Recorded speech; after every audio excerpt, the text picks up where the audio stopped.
Laki na mga kababayan ko itong Harrison Plaza na binabanggit ni Yorme, na kung saan mga kababayan ang laki ng improvement ng construction. So, tapos na po yung tapos na po yung bus sa second floor, nakabang na sila sa third floor. Ayan ang sinasabi dito sa lungsod ng Maynila mga kababayan na negosyo. Ang dami, laki niyan, no? Simula dyan, laki ng in-improve ang pasilyong ito. Pasilyo, building mga kapatid. Ayan, o, haba.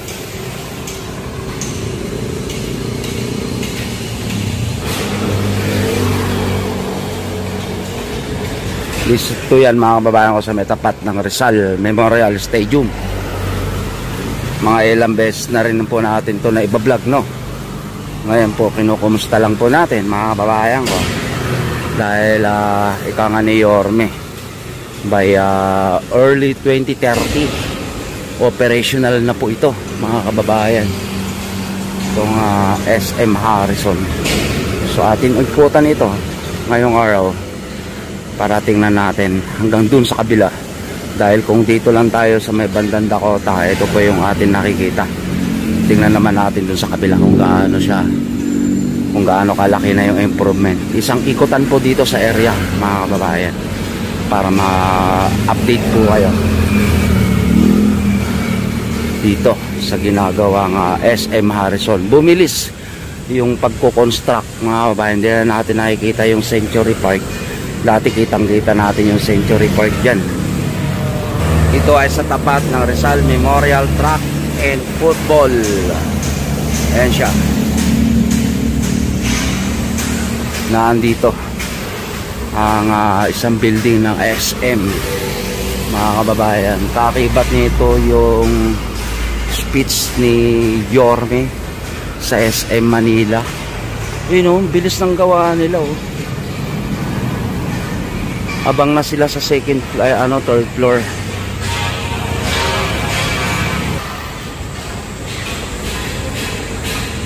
Hi sa lahat ng bumubuo at miyembro ng God First Vloggers. Maraming salamat sa inyo sa patuloy niyong pagsuporta sa akin. Huwag kayong mag-alala. Ingat, God First. Some challenges, but if I may put this in right perspective, muli na pong bumalik ang tiwala ng negosyante sa lungsod ng Maynila.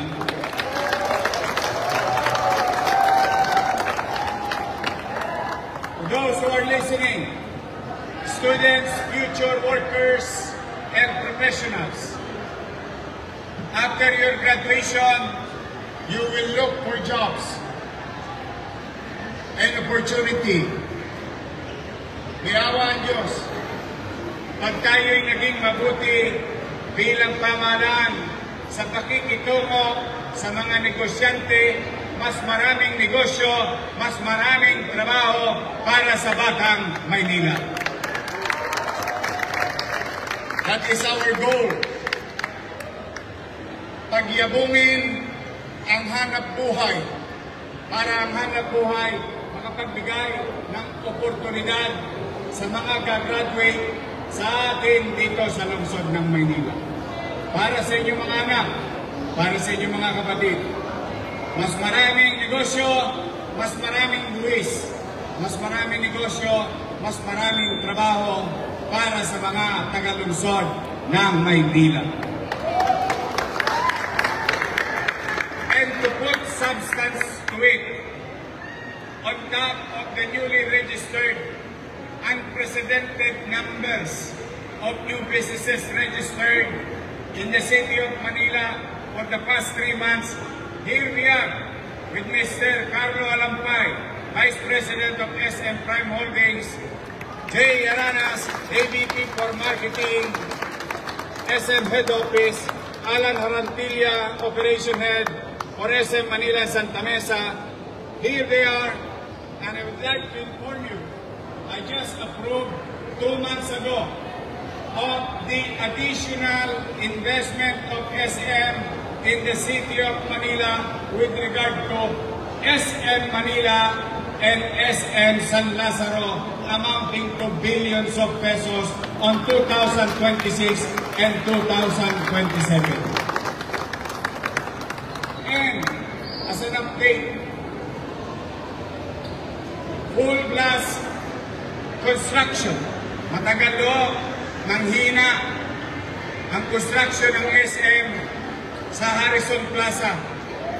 Nagkakulang or tinabangan ang mga negosyante, dala ng mga pagpapahirap ng mga katulad namin nasa gobyerno dati.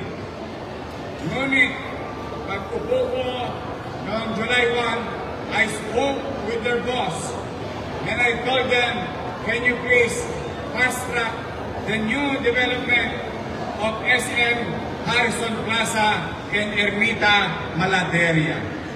Now you're seeing the second floor. And hopefully, before the end of the year, we'll see the third floor, and so on and so forth. That is a 7 hectare of new land, new sources, new business, new opportunity, new jobs for the people of Leverisa, Ermita, Malate area, and for the graduates of Manila in our city. Thank you very much, SM.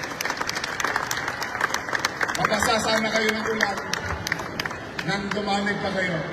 Ang pangarap ko sa inyo, simple lang. Simple lang. MBN.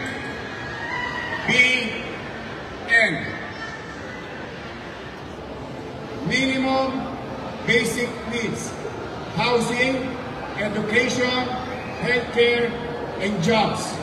Apat lamang na pupuhunan ng inyong pamahalaan upang mapataas ang antas ng pamumuhay ng tao sa lungsod.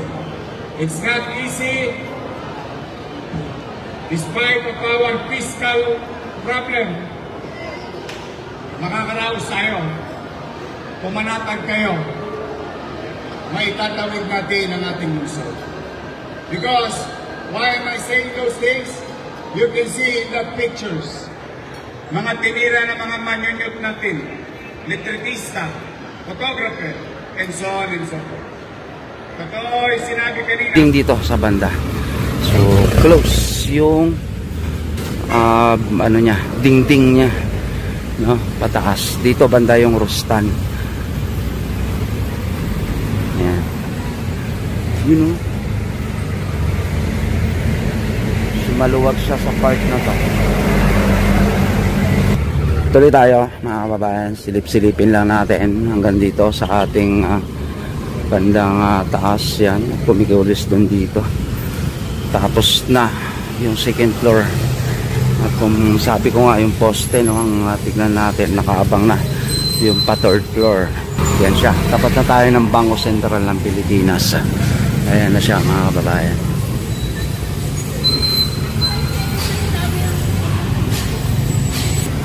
Okay, tuloy mga kababayan sa update. You know, mukhang dito yung mauunang matapos ang facing.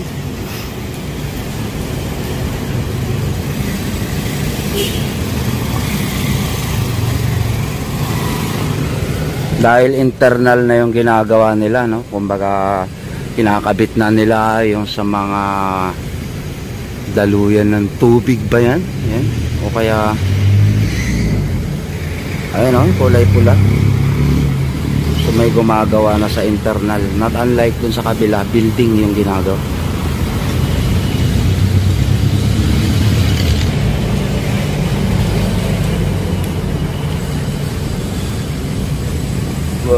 Okay, so tuloy na po tayo dito. Nandito na tayo, approaching na tayo ng hospital na Maynila. Kung papansin nyo yung mga binabanggit-banggit natin mga kababayan na katabi ng SM Harrison, Century Park, Bangko Sentral, Hospital ng Maynila, Rizal Memorial Coliseum, ayan, at syempre kailera ito ng Manila Zoo. Ayan, at ayan yung isa sa nadaanan ng co-vlogger natin ng Mabini Street ay punong-puno ng sasakyan na nakaparada sa gilid. Ika nga ni Yorme, mga kababayan, hindi lahat ng lansangan sa lungsod ng Maynila ay pinagbabawal na pumarada. Ito na, explain na po ni Yorme dito. No? Baka magtaka kayo sa ating vlog ngayong umaga ay napabulaanan na po yan ni Yormes ko na kumbaga pay parking naman siya, no? May naniningil naman ng payment sa parking. Ika nga, hindi niya pwedeng i-close lahat. Gaya ng dito sa Mabini, iwasan nyo na lamang para hindi kayo masyadong matraffic, no? Kasi dito ay pwede pong pumarada sa gilid, di ba? Para pumapagbigyan yung mga empleyado ng Bangko Sentral ng Pilipinas. Kasi saan paparada yung mga yan kung halimbawa ay pinagbawalan sila pansamantala dahil ginagawa nga po itong SM Harrison, mga kababayan ko. Dami sa gilid mga motor at syempre dito sa Presinto 9 yan mga nakaparada. Likod na po yan ng Manila Zoo, mga kababayan ko, hanggang dun sa may Mabini. Punong-puno po ng sasakyan, likewise din yung sasakyan ng mga pulis na dyan din. Tumabi ka kay TV, baka mamahanay, sagasaan ka dyan. Ito, nadaanan to na isang co-vlogger natin dati, pero yan, sabi nga natin, nabulaanan na po yan. Basta magbayad sila at pasok sa gobyerno ng lungsod ng Maynila yung ikang payment, hindi yung dinudugas lang. Ayan, dahil wala tayong mapaglagyan, lalo na isa pa itong hospital na mga babae sa waiting area, wala tayo kasing dito. May parking lot ito alang, syempre sa dami ng sasakyan na ngayon sa bansa, yung iba mga kababayan ko na naghahatid ng pasyente, ayun, wala silang maparadahan yung iba, no? Yung iba naman empleyado, punong-puno yung loob, punong-puno ng sasakyan. Meron din dito sa harapan ng hospital. Ayan, may parking attendant naman tayo dun. Yun, dito na tayo sa hospital. Isang ikutan lang, sabi ko sa inyo mga kababayan, hospital ng Bagong Maynila. Napapasok-pasok na natin yan.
May bayad ba subscription? Wala, di ba? Click the button, subscribe, then click all.